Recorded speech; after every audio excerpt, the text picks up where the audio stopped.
तो स्वागत है एक बार फिर आप सभी का आपके अपने यूट्यूब चैनल PS क्लासेस पर।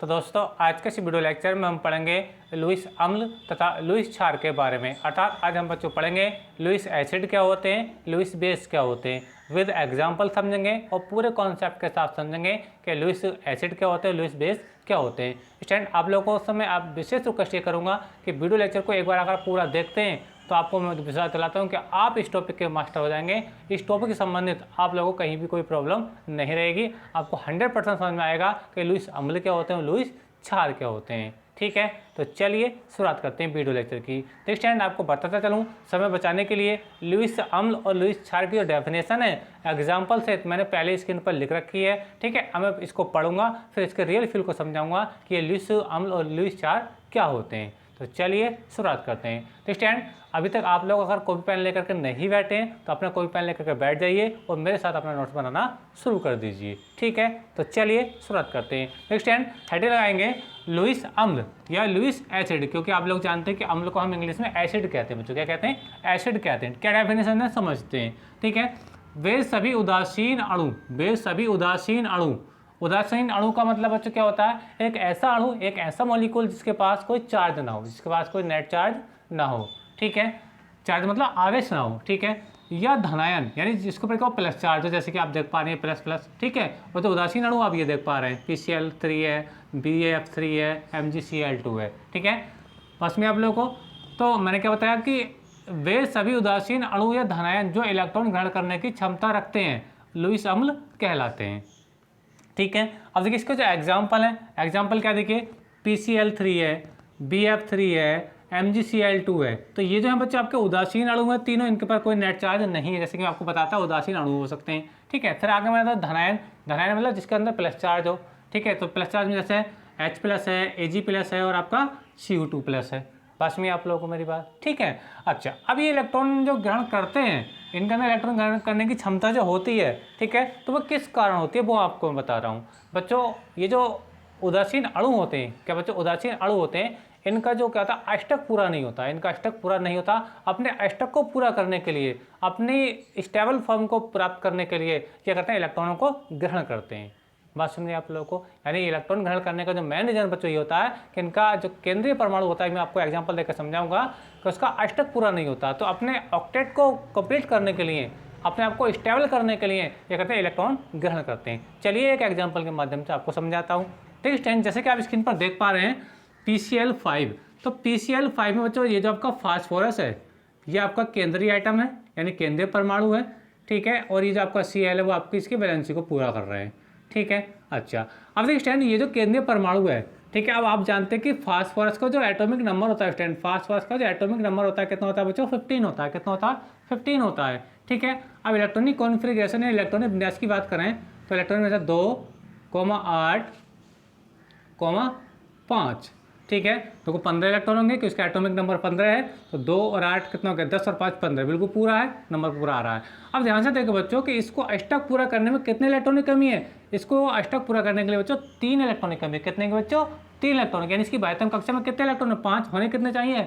स्थायी विन्यास के लिए 8 होने चाहिए। तो कितने की कमी है बच्चों? 3 की कमी है। इसलिए क्या करता है, ये जो फास्फोरस है ये 3 क्लोरीन से क्या कर लेता है बच्चों? क्रिया कर लेता है। बस में आपको तो जब 3 क्लोरीन से क्रिया करेगा तो इसका अष्टक क्या होता है बच्चों? पूर्ण हो जाता है।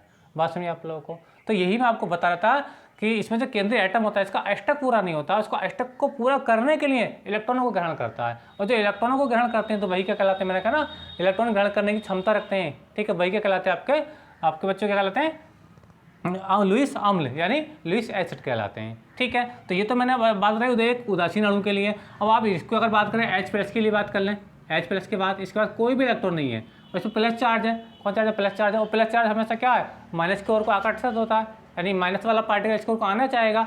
तो प्लस और माइनस में क्या होता है? आकर्षण होता है। आवेश की क्वालिटी होती है, प्लस और माइनस में क्या होता है? आकर्षण होता है। और इलेक्ट्रॉन पर कौन सा चार्ज होता है? नेगेटिव चार्ज होता है। तो ये भी इलेक्ट्रॉन क्या करेगा? अपनी ओर को खींचेगा, क्योंकि इस पर खुद पॉजिटिव चार्ज है, इलेक्ट्रॉन पर नेगेटिव चार्ज होता है। इलेक्ट्रॉन पर कौन सा चार्ज होता है? नेगेटिव चार्ज होता है। तो नेगेटिव और पॉजिटिव में क्या होता है? अट्रैक्शन होता है। तो इलेक्ट्रॉन को अपनी ओर क्या करेगा बच्चे? इलेक्ट्रॉन को अपनी ओर को खींचेगा, यानी ग्रहण करेगा। तो इसी कारण ये भी क्या बच्चों आपके जो आयन आप देख पा रहे हैं धनायन, ये भी क्या बच्चे आपके लुईस अम्ल अर्थात लुईस एसिड है। उम्मीद करता हूं मेरे तो आपको अच्छे समझ में आई होगी। ठीक है, तो ये था बच्चों आपका टॉपिक लुईस अम्ल का। ठीक है। लुईस अम्ल कुछ नहीं है, ऐसे उदासीन अणु या धनायन होते हैं जो इलेक्ट्रॉन ग्रहण करने की क्षमता रखते हैं। इलेक्ट्रॉन ग्रहण क्यों करते हैं? क्योंकि उनके केंद्रीय परमाणु का क्या होता है बच्चों, अष्टक पूरा नहीं होता। उस अष्टक को पूरा करने के लिए क्या करते हैं, इलेक्ट्रॉन ग्रहण करते हैं, अर्थात यह किसी और मॉलिक्यूल के साथ, एटम के साथ बंध बनाते हैं। जैसे कि ने फास्फोरस ने क्लोरीन के 3 एटम के साथ संयोग किया है। बात में आप लोगों को, ठीक है। 3 Cl क्यों आ रहा है? क्योंकि बच्चों यहाँ 3 इलेक्ट्रॉन की आवश्यकता है इसको अष्टक पूरा करने के लिए, इसीलिए यहाँ पे Cl कितने बच्चों, 3 है। बात में आप लोगों को, चलिए आगे समझते हैं लुईस क्षार क्या होते हैं। नेक्स्ट स्टैंड, वे सभी उदासीन अणु या ऋणावेशित आयन, ठीक है। यहाँ पे देखो उदासीन अणु इसमें भी था, उदासीन अणु इसमें भी था, लेकिन इसमें क्या था, धनायन था। लुईस अम्ल की जब पढ़े थे हम तो क्या बच्चों, धनायन था लुईस अम्ल के लिए, लेकिन हम लुईस क्षार के लिए पढ़ते हैं यहाँ पे क्या, ऋणायन है, ठीक है।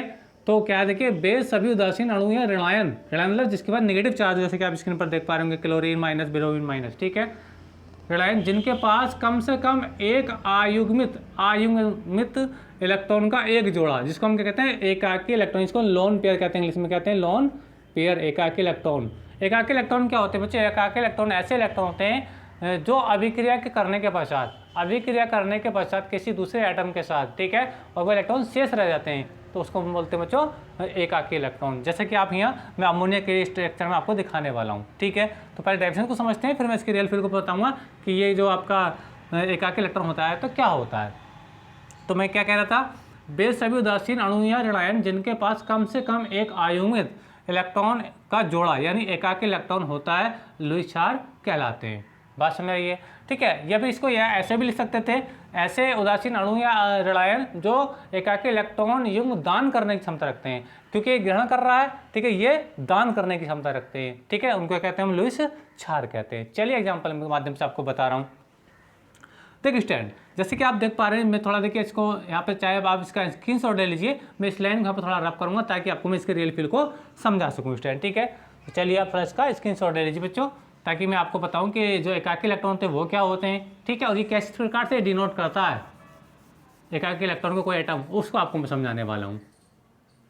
देखिए स्टैंड, जैसे कि अब हम अमोनिया की बात करें, किसी बच्चों अमोनिया की, तो अमोनिया में जो आपका जो सेंट्रल एटम है यानी केंद्रीय परमाणु, वो क्या बच्चों आपका नाइट्रोजन है।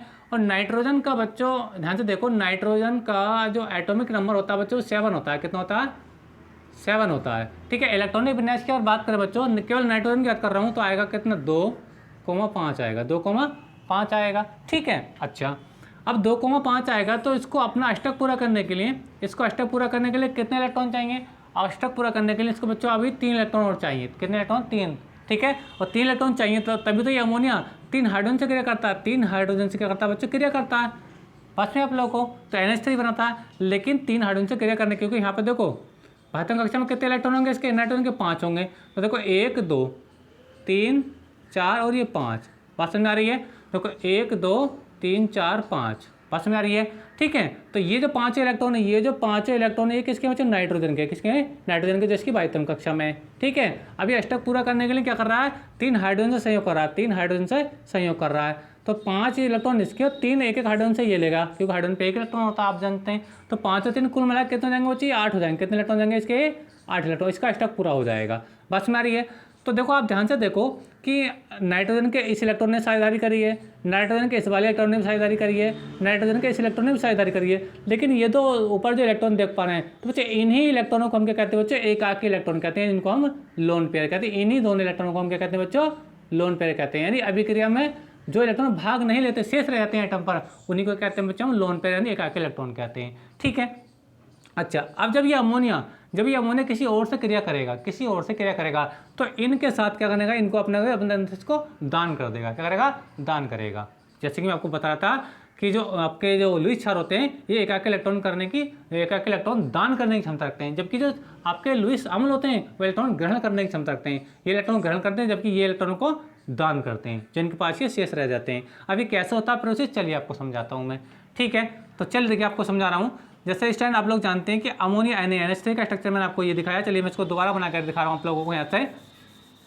देखिए ध्यान से, मैं अमोनिया की बात कर रहा था, किसकी बच्चों, अमोनिया की, ठीक है। तो ये नाइट्रोजन है बच्चों, इसके पास 2 एकाकी इलेक्ट्रॉन ये आएंगे, एक जोड़ा, ठीक है। एक हाइड्रोजन ये है, एक हाइड्रोजन ये है, और एक हाइड्रोजन बच्चों ये है, तभी तो ये NH3 बनेगा।